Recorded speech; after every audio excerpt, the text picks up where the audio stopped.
thanks, Tom, for the introduction. And I also want to share a Tom ski story. One of the most enjoyable days at any meeting I've had was the day telemarketing with Tom discussing protein structure refinement and Rosetta Phoenix. And I reminded him of that. Found that we both have switched away from telemarketing. So it's an aging process, unfortunately.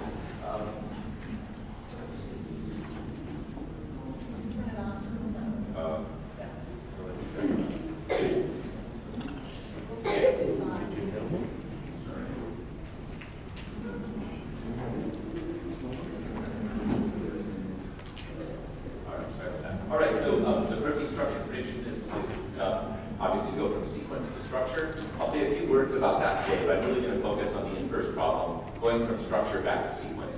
So given a structure, find a sequence which will fold up to that structure.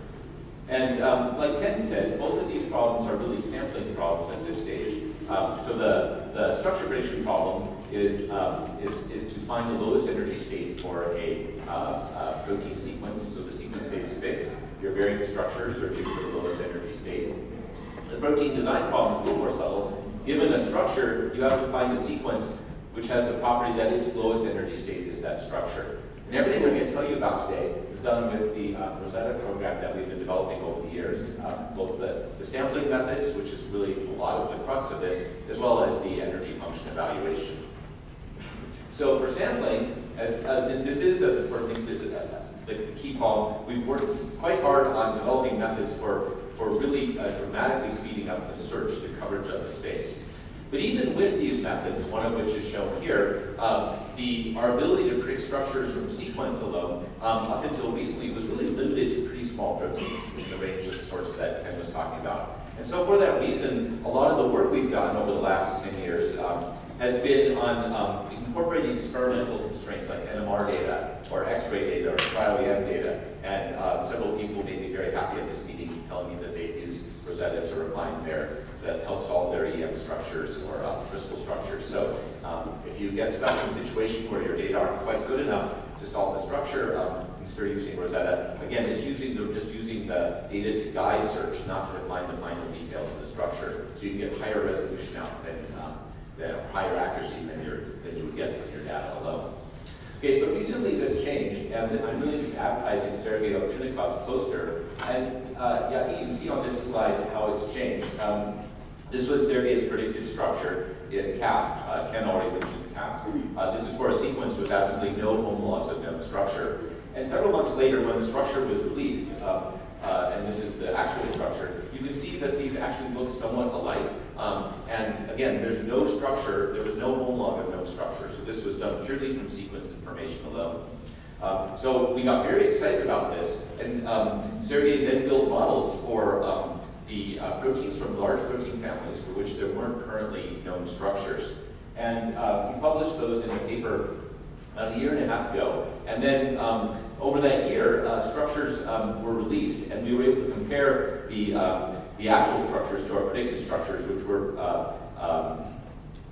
we had published previously. And you can see they're very, very similar. In fact, in this case, cited from BB oxidase, Sergei helped solve the structure because they were stuck, they couldn't trace the density, and Sergei sent the model, his model of this Hartmut McMillan's group, and they were able to complete the structure. So if you're in a situation where you need a better molecular placement model, you can't trace your density,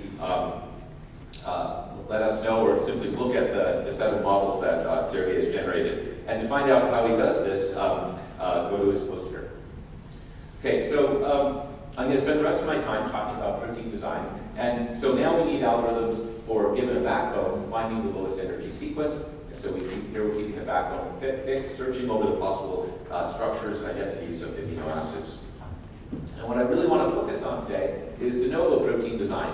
And the idea is outlined here. Sequence space for even 100 residue proteins is astronomical. You have 20 residues in each position, and so you have 20 to 100 possible combinations, possible sequences for 100 residue protein. And nature has sampled these little clumps, protein families, and it's probably sampled on the order of 10 to the 15, or they're probably on the order of 10 to 15 proteins that have been sampled. You can see there's a tiny fraction of the total number of sequences that can exist. And so the problem we're really focused on now is de novo protein design, sort of sampling, building structures sort of completely outside the space that nature sampled, at least from the sequence point of view. And this should be distinguished with what we affectionately call Neanderthal protein design, which is where you take naturally occurring proteins that you find outside your cave and you just tweak them a little bit, which is what we and everybody else did until a few years ago. So everything I'm going to describe for the rest of my talk is built completely from scratch. Okay, so how we do this is we start by generating large numbers of strain-free protein backbones. We pick the shape we want to make. We generate protein backbones that have that shape and a wide variety of them. Strain-free is important. It turns out that if you want to build a new protein structure, you simply torque a polypeptide chain into that structure. There's quite a bit of strain. And so learning how to do this in a strain-free manner was a large part of what we had to do. For each of those new backbones, we design a very low sequence. It's essentially using that movie I showed you just a moment ago, where we try all amino acids, all positions, look for a very low energy sequence. Then we select the design sequences for which the lowest energy structure is closest to the design model. So what we do is for each sequence, we do a large-scale protein structure prediction calculation, and we require that the lowest energy structure that we sample be very, very close to the target desired structure we want to make. And so this is the step where we're requiring that the lowest energy state for that sequence is the design structure. And this is, the two hard parts here are generating strain-free backbones and then finding sequences whose lowest energy state is the design structure and not some other structure. Once we find sequences that have this property, we synthesize genes, we express the proteins, and we try to solve the structures or measure their functions. So really the start of this was about 5 years ago in the lab, where Novo and Koga set out to make ideal alpha-beta proteins made out of alpha helices and beta strands. And they spent a considerable amount of time thinking about this problem and realized that the key to generating strain-free structures was really thinking carefully about the loops and the connections between secondary structure elements. They built the backbones, they carried out the sequence design calculations, and then they did the structure prediction calculations and to see whether the lowest energy structure that these sequences have was the structure that they were seeking to make. And these are the results. Each red dot is the result of an independent protein structure prediction calculation carried out by a Rosetta at Home participant. Rosetta at Home is a distributed computing project where we have about 300,000 volunteers who carry out these calculations for us. So you can see that these different points are very, very different energies and distances from in this case, the design target structure. But you can see this sequence and this sequence have the property. The very lowest energy structures that anyone sampled are essentially identical to the design models. So this is the property we demand that before we order a gene for any design. Okay, so when the structures were solved, again, quite a few years ago now, the only group that was found that they were very, very similar to the backbone. Very similar to the design models, close over the backbone and the side chains. So there's a very recent twist as of about a week ago on this story, which I told you we had sort of developed these sort of principles for designing strain-free backbones. And we have an online game called Folded, where we incorporate the rules into the game and ask people to design proteins from scratch, starting from an extended backbone. So this is what Folded looks like, and you can play this game too. You get an extended chain, and you have these ways you can torque around the backbone. Then you can put the sequence on. And Brian Quaitnick is the person who will be looking at your solutions, taking the lowest energy structures that people design and actually making the proteins. And so he solved the structure about a week ago of a folded player design. They started with this, and they ended up with the green thing, and in blue is the structure. So this is really quite astounding. This is someone who's not a scientist just playing a game. They've come up with a sequence which folds up almost exactly as they designed it to. All right, so now I want to tell you about the other types of structures that we've been designing. So again, we need methods for generating backbones. As you know, there are many different types of repeating proteins in nature.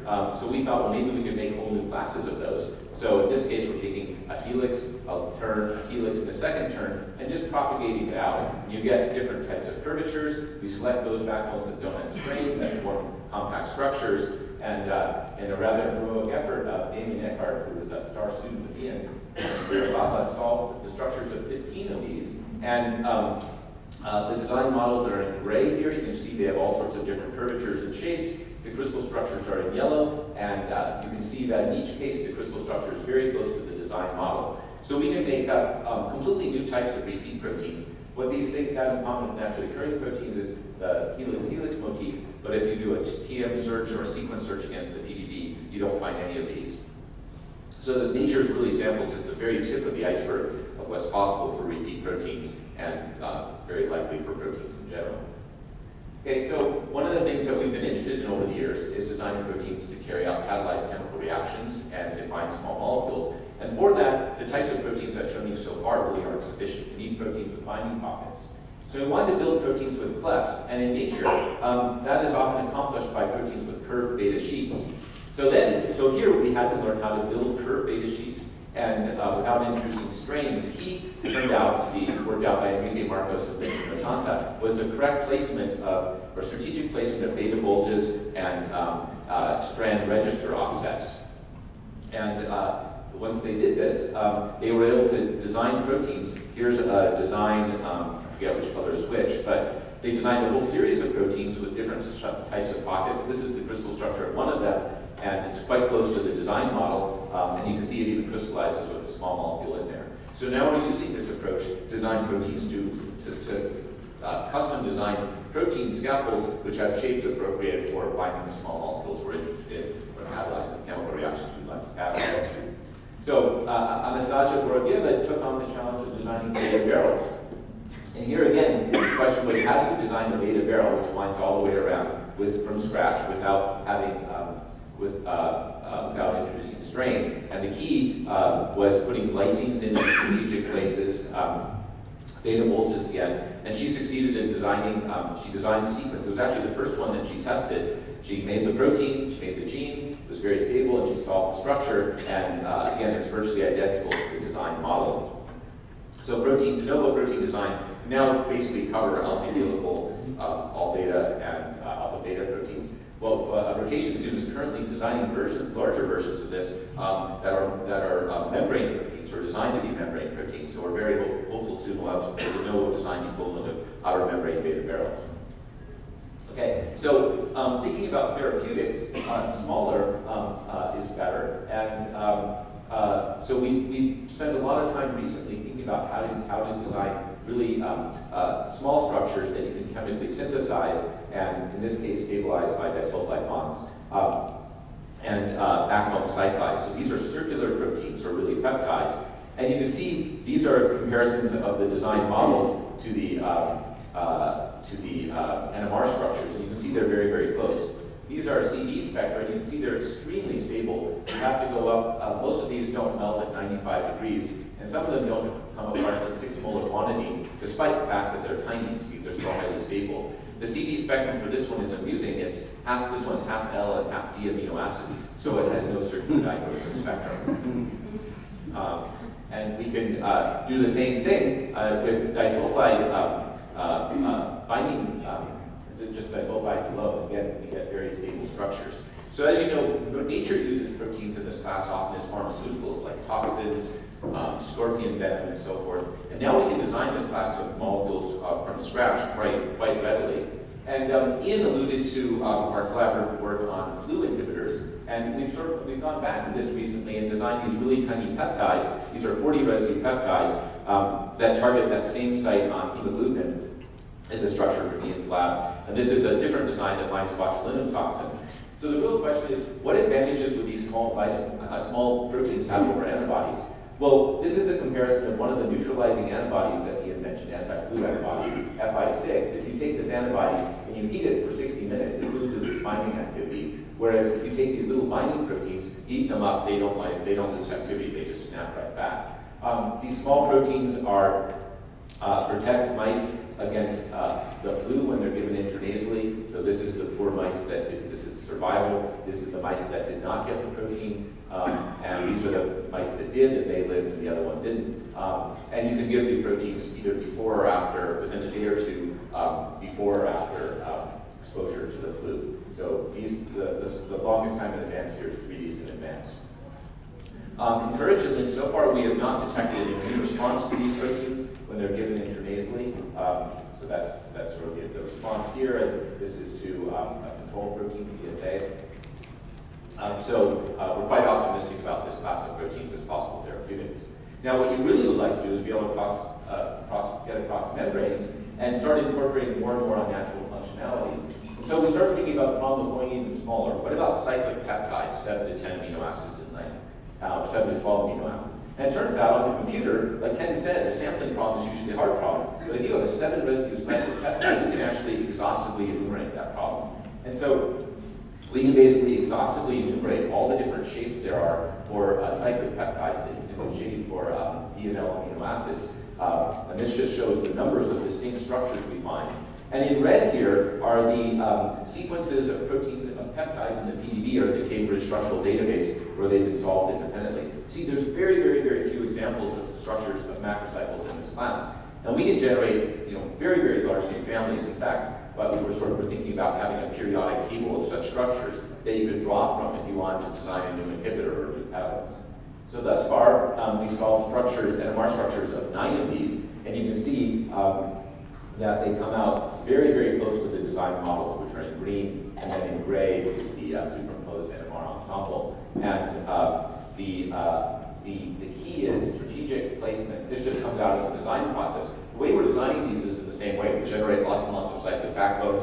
We run Rosetta, requiring L amino acids in the negative pi region and D amino acids in the positive pi region. And so strategic placement of prolines, which are in red here, the sequences, the large font is the capital font is L, and the small font, lowercase, is D. So we're really excited about these, and if you have ideas about like inhibitors to your favorite enzyme, let us know. Okay, so now I'm going to start talking about designing. Everything I've just described so far was really static structures. Now I'm going to start describing how we're thinking about designing specificity and conformational change. So in DNA, DNA is a very easy molecule to engineer because of Watson-Crick base pairing. A is paired with T and C is paired with G. And proteins don't work that way, or at least they didn't work that way until Scott Boykin, a postdoc in the lab, came up with a method for designing proteins which are held together by central networks of hydrogen bonding, central hydrogen bond networks. So here we're parametrically generating helical hairpins, so up, down, and then applying symmetry operations. So this is a trimer. And then Scott developed a method for searching through all the possible amino acids you get at all the different positions for places where you could build hydrogen bond networks. And then when we find the hydrogen bond networks, we keep those residues fixed and carry out the Rosetta design calculations as I described before. And this has really worked very nicely. So these are now superpositions of crystal structures and design models for a number of these designs. And you can see it's an overlay. The design network residues are almost exactly on top of the crystal structures. And again, there's really nothing like this in nature where you have helical structures with hydrogen bond networks holding the thing together. So this network's at this red position, this one's at this blue position. Here you can see a much more complicated network involving many, many residues, again, very close to the design model. And parametrically, we can generate helices with different arrangements. So these are straight helices, so we can make triangular proteins. This is, again, superpositions of crystal structures and design models. And you can see the hydrogen bond networks coming out very, very close. And now we can start doing what you can do with DNA and mixing and matching, putting different networks at different positions and controlling the specificity of what comes out. I don't think I'll go through the details of this piece that's published, but it really gives us a modular way to encode specificity that we didn't have before. So it opens up a lot of new doors. So we can go to larger structures, for example. I'm not showing the hydrogen bond networks, but this is a superposition of a crystal structure and a design model for a hexamer that's, again, held together by hydrogen bond networks. And Shunfu Zhu, who designed this protein, has, you can see it's got this beautiful central pocket, designed a retinol binding site in the center, and it binds retinol quite nicely. Here's the absorbance profile, and it has the expected fluorescence profile as well.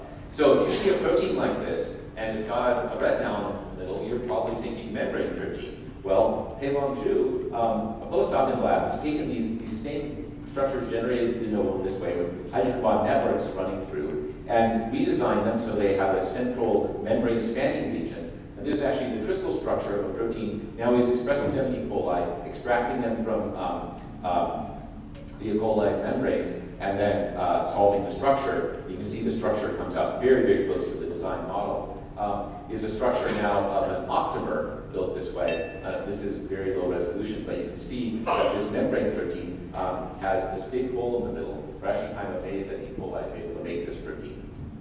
Okay, so now I want to talk about dynamics, building and conformational change. And Scott sort of further exploiting this idea of hydrogen bond network. Here's a hydrogen bond network that's again at one of the layers in one of those types of structures I showed you, the triangular one. And you can see that it's composed of three buried histidine residues that are making 2 hydrogen bonds. So if you drop the pH, you protonate this at here, you can't protonate there, then you completely disrupt the network. And what happens is this structure is completely disrupted at about pH 5. What we found, when this thing comes apart, it then exposes the whole interior of the monomer, which is something like a membrane active peptide. So we tried adding these to liposomes and found that some of the designs, like this one, were very, very potent at releasing dye from liposomes. So this is a design with 3 polar layers. I'm just showing you one of them, and then 1 hydrophobic layer. So we're very excited about this as a way of getting proteins out of the endosome. So we're currently fusing proteins to these and seeing what happens when they get taken up into cells. So another way in which you might control assemblies with small molecules. So this is a design of Julian part. Again, the same type of helical bundle held together with hydrogen bond networks. But now he's taken out one of the hydrogen bond networks and designed in a binding site, which you can see here, for the small molecule amantadine. And he recently was able to solve the structure of this bound to amantadine, and indeed, there's an amantadine molecule exactly where it should be. And so now he's currently weakening the rest of the interaction so we can have this assembly driven by amantadine. And then you can imagine there's a lot of trimeric receptors who should be short circuit by fusing the intracellular domain to this structure, and then you can activate by amantadine. Okay, so now with allosterate, we have Bobby Langdon, his name should be on the slide, has tried this scheme here. So again, we have one of those helical bundles held together by hydrogen bond networks. In this case, all that is connected into a single chain. And this is a binding motif for another target. In this case, it's BCL2, the apoptosis anti-apoptotic protein. And what Bobby's done is designed it so that the interactions, the hydrogen bond networks here are somewhat suboptimal. So what happens is, and we call this a cage. If he adds a key, a short key, nothing happens. You have this protein and the target, there's no binding, so absolutely no binding at all. But if he adds a very long key that has enough free energy binding to displace this peptide, you can see you get very high, you get complete target binding, and it happens at relatively low concentrations of keys. Now we can use like a key of intermediate strength like this, and we can get release at higher concentration of key. So we can now design allosteric systems, albeit fairly primitive ones, using this hydrogen bond network principle. Okay, so the rest of my talk, I'm going to talk about designing assemblies. So first I'm going to talk about 1D assemblies. So Hao Shen and Jorge Fallas took one of the repeat proteins that I showed you earlier and designed it to have an interface, designed them to have interfaces with themselves such that they would form a helical filament. And this is one such design. And what you can see here are pictures of these filaments. Now, since these repeat proteins are completely modular, a property that we like, they can just grow out additional hairpins, helical hairpins. And you can see that's what's happening here. The models are just growing these out further and further and further. And the fibers, as you can see, are getting thicker and thicker, so going from thin to thick. So, and we're starting to get very interesting cytoskeletal issues of the sort that Eva talked about, because we can make caps that only bind on one side but not the other, and actually disrupt these fibers. But I just want to show you a recent result. You may not be able to see it, but we finally looked to see what was happening in cells. So how fused GFP to the monomer here, and it turns out this scale bar is 10 microns. This is one cell with, we think, one long fiber running through it. So these designed proteins can both provide a model for cytoskeleton and reshape things in sort of unusual ways. Okay, so going to 2D, Ariel Sasson designed two proteins, a green protein and a magenta protein, that come together like this to form a lattice, and the lattice is shown here. These lattices grow to be very, very large. This is a 500 nanometer scale bar. You can't see it, but this lattice is pretty much continuous. And we could solve the structure in this case by averaging, and you can see this is the average structure superimposed on the design model. This is a version of, this is exactly this. The lower one is one where Ariel's fused GFP on each pink subunit. You can see these little round things shown here.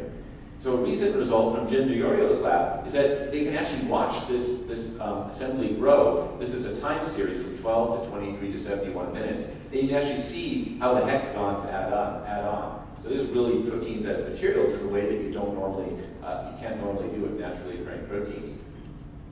And finally, I'll finish by describing the 3D structures which are closed, these icosahedral cages.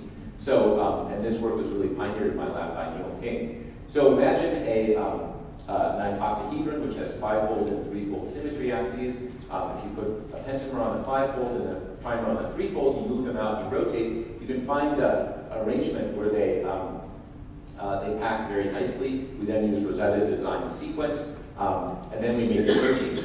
And Jacob Gale, in a heroic effort, actually created 10 of these, and some of them are made out of pentamers and trimers. Some are made out of pentamers and dimers, and these are trimers and dimers. There are 60 subunits in each case, so these I32s have 20 trimers and 30 dimers. And they're colored differently here, so you can see the distinguished, in this case, for example, the pentamers and the trimers. And you see when these are purified from E. coli with a his tag on a nickel column that the particles are very, very homogeneous, and cryo-EM reconstructions, these are actually negative stain averages from Shane and Marigonen, are very close to the design projection maps. And they're really quite beautiful structures. So if you look at, this is the average and the projection map. You can see they're very, very close. And then Todd Yates' group, another heroic effort, solved structures of 3 of these. And this is comparing the design model to the crystal structure. And you can see that they're very, very close. So now I've shown you design of 7 residue cyclic peptides, and now here we're in multiple megadalton structures with many, many thousands of atoms. So we've definitely come a long way with protein design. Okay, so Neil King has now taken these and put a variety of interesting proteins on their surface. This is the respiratory syncytial virus spike protein, the F protein. And you can see that you get these beautiful particles with the F protein coming out. And Neil, in collaboration with Antonio Lancevecchia's group, has shown that these particles give very, very much higher responses. If you inject these particles, put these particles into mice, you immunize with mice with particles, the immune response you get from the trimer alone is here. The immune response you get from the trimer on these particles is very much higher. So we're excited about these as vaccine candidates. So where we're going, I described the design of repeat proteins. I described the design of these helical bundles, and I didn't show you, but we can now make heterodimers, heterotrimers. And so I mentioned this to Michael Rossman at dinner last night. We're now trying to make structures which are much larger, which are pseudo-equivalent. They have, as you know, to go larger than an icosahedron, you have to insert hexagons into pentagons, and you get many symmetry non-equivalent positions, which some viruses solve using quasi-equivalents, the same subunit, different positions. Here we're using distinct trimers in different positions. And we're excited about that because we can then put different viral glycoproteins at different positions. So for example, we can put different flu strains on and try and selectively enhance response from B cells making broadly neutralizing antibodies. Okay, my very final thing, so we thought, well, we've got these things, which are these capsids. What if we made the charges and the insides positively charged? Could we get them to encapsulate their own genomes? So in this case, the mRNA encodes the 2 protein components of the cage, and we found that we could, in fact, get these particles to encapsulate their own genome, and then we could start introducing variation So transforming whole library and then select in various ways. So then collect the particles, treat them with RNAs, heat, or put them in blood, and then extract by RT-PCR the nucleic acid, and then go around this loop. So evolve them for new properties. And what this shows is that these starting particles barely protect their genomes at all, really don't. This is after we found ones where we could encapsulate the genome, but we added blood or raised the temperature with RNase, and they died right away. By the time we got to, after 3 rounds of evolution, we have variants that are very good at protecting their genomes, even in the presence of blood and high RNase at high temperature. And a very recent result is we made another library, put these into animals, and we found that this version 3 got eaten up right away, disappeared very quickly. But we have evolved versions of these which stay in circulation for several hours. So that's what I want to tell you about today. I think the progress on this design calculation shows that we do have now an understanding of the fundamentals of protein folding and assembly. We can design very small structures, very big structures, and we can now build a whole new world of functional proteins. I had many fantastic collaborators, and I think I've mentioned these are my co-workers, and I think I've mentioned them as I've gone along. Again, I encourage you to go to Sergey's poster. I'd be happy to take any questions.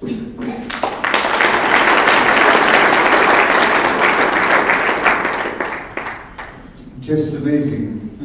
Congratulations, fantastic. Right, we must have some questions.